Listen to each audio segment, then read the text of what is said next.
ओम। कल हमने सांख्य दर्शन के प्रथम अध्याय से जिन सूत्रों का पाठ किया था, उन सूत्रों में ये बतलाया गया था कि किस प्रकार से प्रकृति और उससे नाना प्रकार के पदार्थों का निर्माण होता है। जब लय अवस्था में अथवा साम्य अवस्था में प्रकृति होती है, तब वो सतोगुण, रजोगुण और तमोगुण के रूप में होती है। इनकी साम्य अवस्था उस समय होती है, लेकिन जब इनमें विक्षोभ उत्पन्न होता है तो उसके कारण से बहुत सारे तत्व बनते हैं, जिनका क्रम कल बतलाया गया था। प्रकृति से महत तत्व, महत तत्व से अहंकार, अहंकार से पंच तन्मात्राएं और 10 इंद्रियां, 11वां मन और पंच तन्मात्राओं से पंच महाभूत। तो इस प्रकार से ये 24 तत्व हमने कल सुने। अब इसके बाद 25वां जो तत्व है वो है चेतन, और वो जब इसके साथ संयुक्त होता है, वो जब इसमें प्रेरणा करता है, तभी वास्तव में प्रकृति भिन्न भिन्न रूपों में परिणत होती है। प्रकृति के विषय में यह बात हमको समझनी चाहिए सबसे पहले कि प्रकृति स्वभाव से जड़ है, और जड़ होने के कारण से वो स्वयं न बन सकती है, न बिगड़ सकती है, न कुछ बना सकती है, न बिगाड़ सकती है। और जिस प्रकार से ईश्वर और जीव नित्य हैं, इसी प्रकार से प्रकृति भी एक नित्य तत्व है। लेकिन चेतन की प्रेरणा से, अर्थात परमात्मा और जीवों की प्रेरणा से, उसमें नाना प्रकार के परिवर्तन होते हैं। तो जब सृष्टि का आदि होता है, सृष्टि की शुरुआत होती है, उस समय परमात्मा की प्रेरणा होती है। सृष्टि जब तक चलती है तब तक भी बहुत सारी प्रक्रियाएं केवल और केवल परमात्मा के ही कंट्रोल में होती हैं, उन्हीं के नियंत्रण में होती हैं। लेकिन जब जीव पृथ्वी पर आ जाते हैं, संसार में आ जाते हैं, तो उनके द्वारा भी बहुत सारी तरह की सृष्टि का निर्माण होता है, बहुत सारी चीजों का निर्माण और उनका नाश होता है। तो यहां पर यह बात स्पष्ट है कि प्रकृति वो तत्व है जो स्वयं से न बनता है न बिगड़ता है, बनाने से बनेगा और बिगाड़ने से बिगड़ेगा। चेतन न बनेगा न बिगड़ेगा, लेकिन बनाएगा, बिगाड़ेगा। तो परमात्मा और जीवात्मा क्या है? चेतन है, और प्रकृति क्या है? जड़ है। तो परमात्मा की प्रेरणा से जब सृष्टि का निर्माण की प्रक्रिया शुरू होती है, तो सबसे पहले त्रिगुणात्मक जो प्रकृति है उससे महत तत्व का निर्माण होता है। और महत तत्व जो है वो मुख्य रूप से अंतःकरण हमारा, जिसे हम कहते हैं। अब कुछ दर्शनकारों ने इसको बुद्धि ग्रहण किया है और कुछ दर्शनकारों ने इसको मन ग्रहण किया है। अब यहाँ पर थोड़ा सा मुंडे मुंडे मत भिन्ना वाली बात है कि जो विद्वान होते हैं उनमें परस्पर मतैक्य होना बहुत मुश्किल बात है।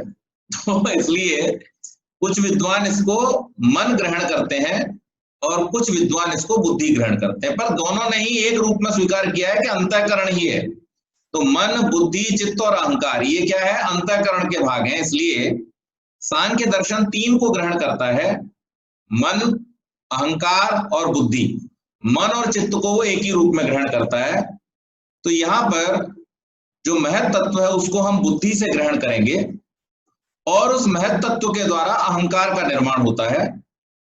अहंकार से फिर पंच तन्मात्राएं, अर्थात शब्द, स्पर्श, रूप, रस और गंध, ये जो पंच तन्मात्राएं हैं, और इसके साथ साथ हमारी जो 5 ज्ञानेंद्रियां, 5 कर्मेंद्रियां, ये बाहरी इंद्रियां, और आंतरिक इंद्रिय कौन है?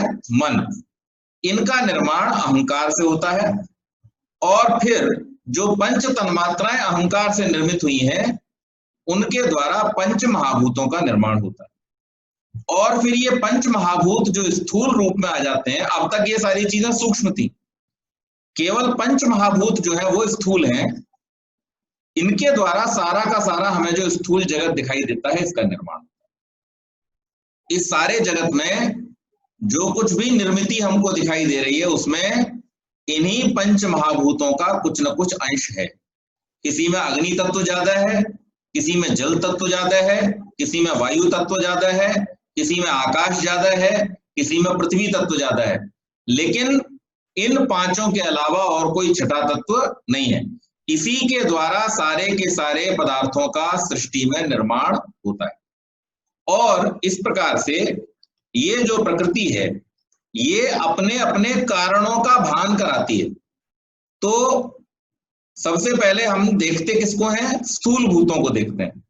स्थूल भूतों को जब हम देखते हैं तो हमें पता चलता है उनके अंदर जो गुण हैं, उन गुणों से हमें ये पता चलता है कि उन गुणों के पीछे जो कारण है वो सूक्ष्म ही होगा। क्यों? क्योंकि आपको पृथ्वी दिखाई देती, पृथ्वी तत्व दिखाई देता है। आप हाथ में मिट्टी ले सकते हैं या कोई भी सॉलिड चीज आप हाथ में ले सकते हैं और उसमें आप गंध का अनुभव करेंगे, लेकिन गंध आपको दिखाई देगी? नहीं दिखाई देगी। इसी प्रकार से उसमें आप स्पर्श का अनुभव करेंगे, लेकिन स्पर्श आपको दिखाई देगा? नहीं दिखाई देगा। आप उसका केवल और केवल रूप देख सकते हैं, बाकी कुछ भी आपको दिखाई नहीं देगा, क्योंकि रूप ही दृश्य का जो है वो तत्व है। तो रूप का द्वारा आप दृश्य कर सकते हैं, उसके रूप को आप देख सकते हैं, बाकी को आप किससे ग्रहण करेंगे? घ्राणेन्द्रिय के द्वारा उसकी गंध को ग्रहण करेंगे, स्पर्शेंद्रिय के द्वारा उसके स्पर्श को अनुभव करेंगे। यानी उसका जो निर्माण हुआ है, जिन सूक्ष्म तत्वों से उसका निर्माण हुआ है, उसका अनुभव हमें उससे होता है कि इसके द्वारा हमें एहसास हो रहा है स्पर्श का, इसके द्वारा हमें एहसास हो रहा है गंध का, इसके द्वारा हमें एहसास हो रहा है दृश्य का। तो ये निश्चित रूप से किन्हीं सूक्ष्म अवयवों के द्वारा निर्मित हुआ है। तो वो अपने सूक्ष्म अवयवों का एहसास हमको कराता है। तो इसलिए पंच महाभूतों से उनके जो पंच तन्मात्र हैं, उनका एहसास हमको होता है, उनका अनुभव होता है। लेकिन ये पंच तन्मात्र जो है, यानी शब्द, रस, रूप, स्पर्श और गंध, ये कौन कर रहा है? कहां से आ रहा है? तो फिर जब उसके अंदर हम जाते हैं, झांकते हैं, तो हमें ये एहसास होता है कि अहंकार तत्व से उनका निर्माण हुआ है। अहंकार मतलब एग्जिस्टेंस, अपने एग्जिस्टेंस को जो फील करना है, उस तत्व से महत तत्व से अहंकार, और अहंकार से पंच तन्मात्र का निर्माण होता है। अब यहाँ पर और पीछे जब चले जाएंगे तब पता चलेगा हमें कि महत तत्व कहां से बना, तो महत्व अहंकार कहां से बना, तो अहंकार का हमें पता चलता है कि वो महत तत्व से बनता है। और महत तत्व को जब हम जाकर के उसको देखेंगे तो हमें पता चलेगा कि वो प्रकृति के मूल जो 3 सतोगुण, रजोगुण और तमोगुण है, उनके द्वारा निर्मित होता है। तो इस प्रकार से ये पूरी की पूरी प्रक्रिया सूत्र 30 तक आई। उसके बाद आगे बतलाते हैं, संहत परार्थत्वात् पुरुषस्य, संघात के परार्थ होने से पुरुष का ज्ञान होता है। अब ये सारा का सारा जो संघात हुआ, कौन सा संघात? प्रकृति के 3 गुणों से महत तत्व, महत तत्व से अहंकार, अहंकार से पंच तन्मात्राएं, ज्ञानेन्द्रियां, कर्मेंद्रियां, मन और पंच महाभूत, इन सबका निर्माण हुआ। और निर्माण होकर के पंचभूतों के नाना प्रकार के संयोगों से जो इस सृष्टि का निर्माण हुआ, किसके लिए हुआ? पेड़ के फल पेड़ के लिए है? नदी का जल नदी के लिए है? नहीं। ये किसके लिए हुआ? ये खुद अपना भक्षण, अपना भोग नहीं कर सकते। तो इससे इस बात का अनुमान होता है कि इनका जो निर्माण हुआ वो किसके लिए हुआ? किसी के भोग के लिए इनका निर्माण हुआ। और वो कौन? वो जो भोग करता है, अर्थात जीवात्मा, क्योंकि परमात्मा तो भोग करता नहीं। अच्छा, परमात्मा भोग करता नहीं तो फिर कौन बचा? जीवात्मा। तो यहाँ पर जीवात्मा का अनुमान कैसे हुआ, जीवात्मा के विषय में कैसे ज्ञान हुआ? वो इस प्रकार से, क्योंकि प्रकृति का कोई भी पदार्थ स्वयं अपना भोग नहीं करता है, इसलिए उसका अस्तित्व जो है वो परार्थ है दूसरे के लिए। और वो दूसरा कौन है? दूसरा या तो जीवात्मा है या परमात्मा। तीन ही तो तत्व है, ईश्वर, जीव और प्रकृति। अब परमात्मा भोग करता नहीं, तो जब परमात्मा भोग नहीं करता तो यहाँ पर ये बात सिद्ध होती है जो हमने कल कही थी, इस संसार के प्रत्येक पदार्थ का जो एग्जिस्टेंस है, इस पदार्थ का होना जो है, वो केवल और केवल जीवों के भोग और अपवर्ग के लिए ही है। ये बात यहाँ पर सिद्ध हो जाती है। प्रकृति और प्रकृति के समस्त परिणाम संगत हैं। संगत का अर्थ है संघात रूप में अवस्थित होना, अनेक तत्वों के सहयोग से अपने उस रूप को प्राप्त करना। इसका अभिप्राय यह है कि प्रत्येक संघात जो है वो परिणामी है। जब जब प्रकृति के दो तत्व आपस में मिलेंगे तो क्या होगा? किसी तीसरे तत्व का निर्माण होगा, उसका परिणाम होगा। ऐसा नहीं होगा कि उसका कुछ परिणाम ना निकले। लेकिन जीवात्मा जीवात्मा से नहीं मिल सकता, जीवात्मा परमात्मा से नहीं मिल सकता, उसका परिणाम नहीं होगा। परिणाम किसका होगा? जब प्रकृति के तत्व प्रकृति के तत्वों से मिलेंगे तो उनका परिणाम। इसीलिए जीवात्मा और परमात्मा परिणामी नहीं है, वो निर्विकार है, उनमें किसी प्रकार का भी विकार उत्पन्न नहीं होता। लेकिन प्रकृति क्या है? वो सविकार है। उसमें जब जब संघात होगा, जब जब तत्व मिलेंगे, तब तब नए तत्वों का निर्माण होगा, तब तब नई नई चीजें बन जाएंगी। आप खट्टे जल को और मीठे जल को मिला दो तो तीसरा स्वाद बन के तैयार हो जाएगा। हो गया जी। आप चीनी और जल को मिला दो तो मीठा शरबत बन करके तैयार हो जाएगा। ये क्यों हुआ? चीनी अलग बैठती और जल अलग बैठता, लेकिन ऐसा नहीं होगा। प्रकृति के परमाणुओं को, प्रकृति के तत्वों को जब मिलाया जाएगा तो यह परिणामी है और इनमें संघात के फलस्वरूप नए पदार्थों की रचना होती है। यह एक सर्व प्रमाणिक सिद्ध बात है कि कोई भी परिणामी तत्व अपने लिए किसी प्रयोजन को सिद्ध नहीं करता। अब यहाँ पर एक और बात आती है कि क्या वो बना हुआ शरबत अपने लिए है? शरबत में चीनी पानी को पिएगी कि पानी चीनी को पिएगा? न पानी चीनी का भक्षण करेगा और ना ही चीनी पानी का भक्षण करेगी। इनका भक्षण करने वाला कोई चेतन होना आवश्यक है।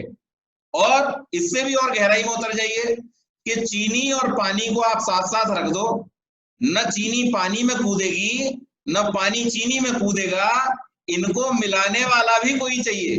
यानी प्रकृति का कोई भी पदार्थ न स्वयं से गति करता है। अब यहाँ पर एक बहुत बड़े सिद्धांत की स्थापना दर्शनकार कर रहा है। सिद्धांत ये है कि यदि प्रकृति के तत्व परिणामी हैं तो इसका मतलब प्रकृति के किसी भी पदार्थ में अगर हम ईश्वर या जीव की कल्पना करते हैं तो ये क्या होगा? दार्शनिक दृष्टि से, सैद्धांतिक दृष्टि से ये गलत हो जाएगा, क्योंकि प्रकृति के समस्त पदार्थ परिणामी हैं और परिणामी होने के कारण से आज बने हैं और कल नष्ट हो जाने वाले हैं। उनका निर्माण भी हो रहा है और उनका नाश भी हो रहा है। इस निर्माण और नाश के बीच में फंसे होने के कारण से ये सादी और शांत हैं, जबकि ईश्वर और जीव क्या है? अनादि और अनंत है।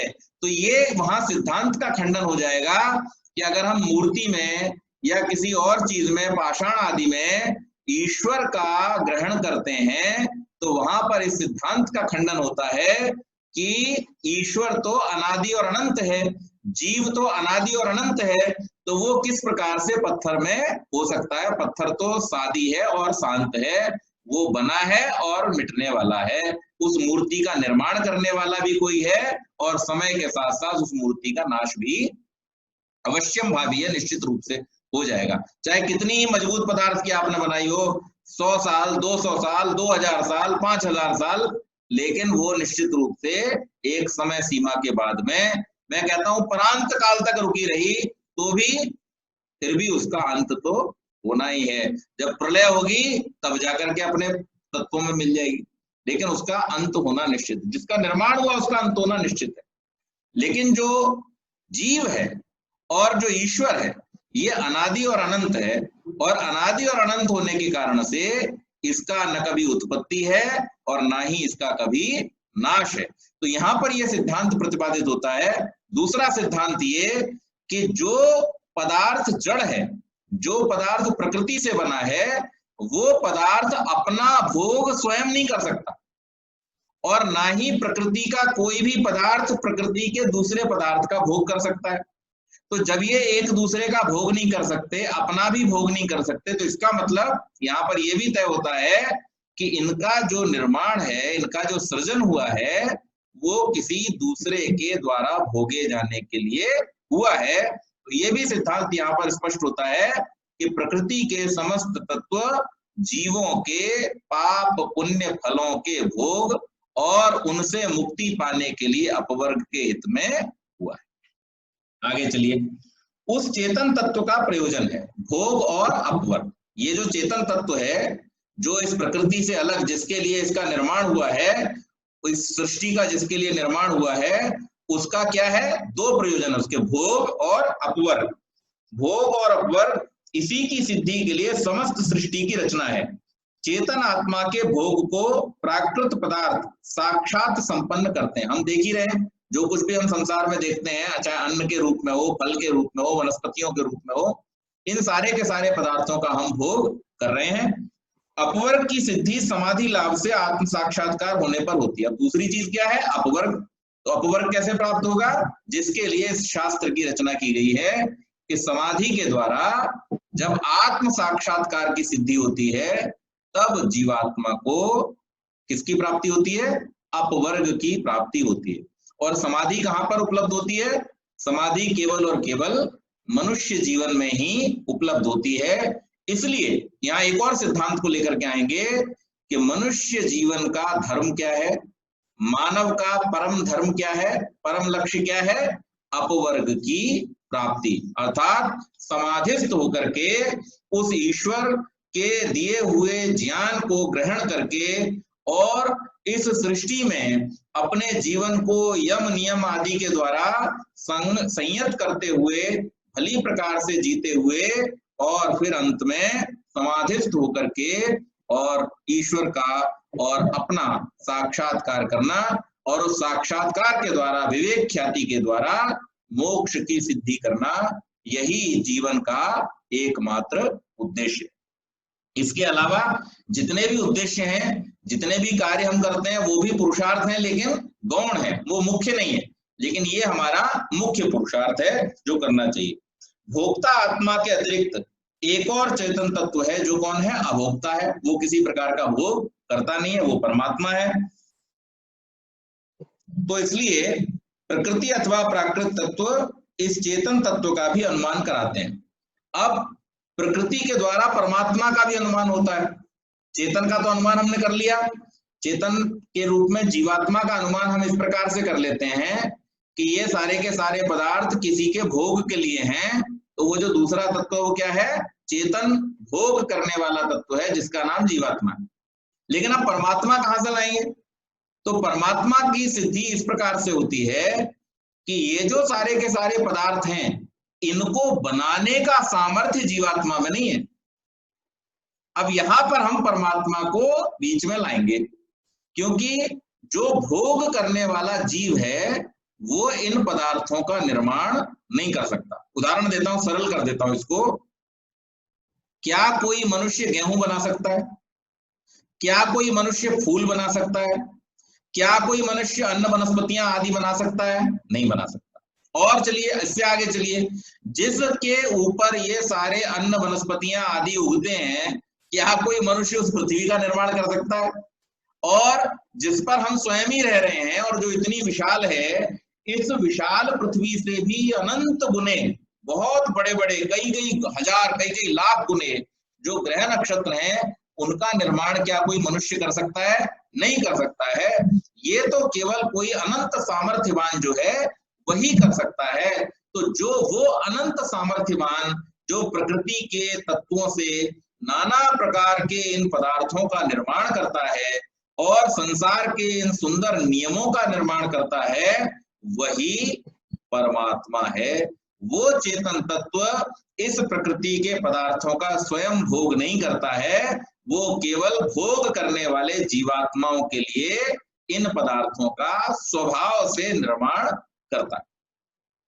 तो यहाँ केवल जो है इस रूप में हमें समझना चाहिए कि ईश्वर, जीव और प्रकृति का वास्तविक स्वरूप क्या है। यहाँ पर हमने संक्षेप में ही बतलाया। अब इसके आगे फिर प्रश्न किया कि हमने जैसे पंच महाभूतों से उल्टे लौटते हुए महाभूतों के लिए तन्मात्रा, तन्मात्रा के लिए अहंकार, अहंकार के लिए महत्तत्व, महत्तत्व के लिए प्रकृति, तो फिर पूछा प्रकृति का मूल क्या है, प्रकृति की उत्पत्ति कहां से हो रही है। तो वहां पर फिर कहा मूले मूला भावाद मूलम मूलम। ये क्या कहा, मूले मूल में, मूला भावात मूल के अभाव से, अमूलम मूल रहित है। कौन, मूल। जो मूल है उसमें मूल का अभाव है, मूल का कोई मूल नहीं होता है। ऋषि दयानंद ने भी यही लिखा है अपने ग्रंथों में कि मूल का मूल नहीं होता है। तो यहाँ पर सांख्य दर्शनकार इसी सूत्र को कह रहे हैं कि मूल के मूल का अभाव होता है, अर्थात मूल का कोई मूल नहीं हो सकता है, इसलिए प्रकृति का कोई मूल नहीं है। मूल प्रकृति में अन्य किसी मूल उपादान कारण के न होने से मूल प्रकृति अमूल अर्थात उपादान कारण रहित होती है, उसका कोई उपादान कारण नहीं होता है। सत्व रजस तमस की साम्य अवस्था प्रकृति कही गई है। समस्त चराचर अचेतन जगत के मूल तत्व ये तीन जो सत्व रज और तम, ये तीन जो गुण हैं, इन्हीं के द्वारा समस्त पदार्थों का निर्माण होता है। अखिल विश्व इन्हीं का परिणाम है। जितना भी कुछ हमें दिखाई दे रहा है, ये सतोगुण, रजोगुण और तमोगुण रूपी जो परमाणु है इस प्रकृति के, उन परमाणुओं का ही नाना प्रकार का संघात है जो हमें इस सृष्टि के रूप में दिखाई देता है। इसका कोई उपादान कारण माना जाए और उसका भी फिर एक कोई उपादान कारण माना जाए तो फिर ये श्रृंखला कभी रुकेगी नहीं। तो इसलिए मूल का मूल न होने के, जैसे मान लीजिए घड़ा है, अब घड़ा किससे बना, तो प्रश्न किया घड़ा किससे बना, तो बताया घड़ा बना मिट्टी से। मिट्टी किससे बनी, तो मिट्टी के लिए बतलाया कि मिट्टी बनी रेत के परमाणुओं से। बहुत सारा जो रज रहती है उस रज को, उसके परमाणु, बहुत सारे परमाणु इकट्ठे किए तो उसके द्वारा वो मिट्टी बनी और उसको गूंथ करके उसके द्वारा घड़ा बनाया गया। लेकिन अब कोई पूछे कि रेत के परमाणु कैसे बने, तो फिर वहां पर जवाब क्या है कि ये प्रकृति से बने, उसको फिर हम और तोड़ नहीं सकते। जैसे समय की हम गणना कर रहे थे, जैसे हम परमाणुओं की गणना कर रहे थे कि तोड़ते तोड़ते तोड़ते जब आखिरी रह जाता है उसका नाम क्या है, परमाणु, जिससे और छोटा नहीं हो सकता। इसी प्रकार से समय को इकाइयों को तोड़ते तोड़ते तोड़ते जब ऐसी इकाई आ जाए जिसको नहीं तोड़ा जा सकता, जिससे छोटी गणना नहीं हो सकती है, तो वहां पर जाकर के उसको कहा कि उसको क्षण कहते हैं। इसी प्रकार से जो ये प्रकृति है, इस प्रकृति का और कोई मूल नहीं है, यही मूल उपादान कारण समस्त जगत के सब निर्माणों का होता है। आगे पारंपर्येप्येकत्र परिनिष्ठेति संज्ञा मात्रम। पारंपर्य अपि, परंपरा मानने पर भी, एकत्र किसी एक जगह, परिनिष्ठा, परिनिष्ठा आवश्यक है, इति संज्ञा मात्रम, इसलिए नाम मात्र है। यानी प्रकृति के आगे कारण परंपरा मानने पर भी कहीं तो किसी एक जगह रुकना पड़ेगा। आप मानते चले जाओ इसका कारण ये, इसका कारण ये, इसका कारण ये, आप आखिर को जाकर के कहीं तो रुकोगे। तो जहां पर आप रुकोगे वही मूल प्रकृति है और उससे ज्यादा आगे जाकर के आप उसको विखंडित नहीं कर सकते हैं, खंडित नहीं कर सकते हैं। इसलिए ये जो पदार्थों के नाना प्रकार के संघात हमको दिखाई देते हैं, अब आप देखो संसार में जितने भी तत्व हैं, इन तत्वों में कुछ फंडामेंटल एलिमेंट्स होते हैं। केमिस्ट्री जिन लोगों ने पढ़ी है, केमिस्ट्री में दो तरह के तत्व हैं। एक तो फंडामेंटल एलिमेंट है। फंडामेंटल एलिमेंट कौन से हैं, जिनके मूल परमाणु हैं, जो किसी और परमाणु से मिलकर के नहीं बनते हैं। और दूसरे कौन से हैं, कॉम्प्लेक्स एलिमेंट हैं, जो दो या दो से अधिक तत्वों के परमाणुओं के मिलने से बनते हैं। जैसे बेंजीन है, तो बेंजीन मिलती है कार्बन और हाइड्रोजन के। पानी है, पानी कैसे बनता है?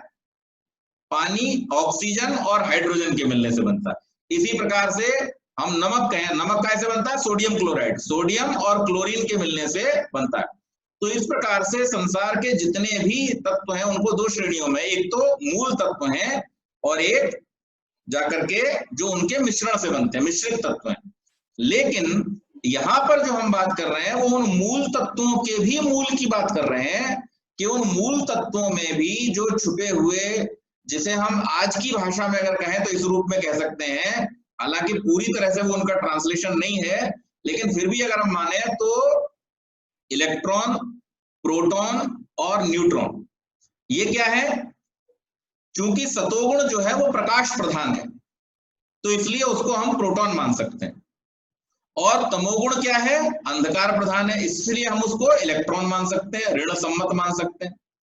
और जो रजोगुण है वो ना प्रकाश वाला है और ना अंधकार वाला है, इसलिए उसको हम न्यूट्रल मान सकते हैं, न्यूट्रॉन मान सकते हैं।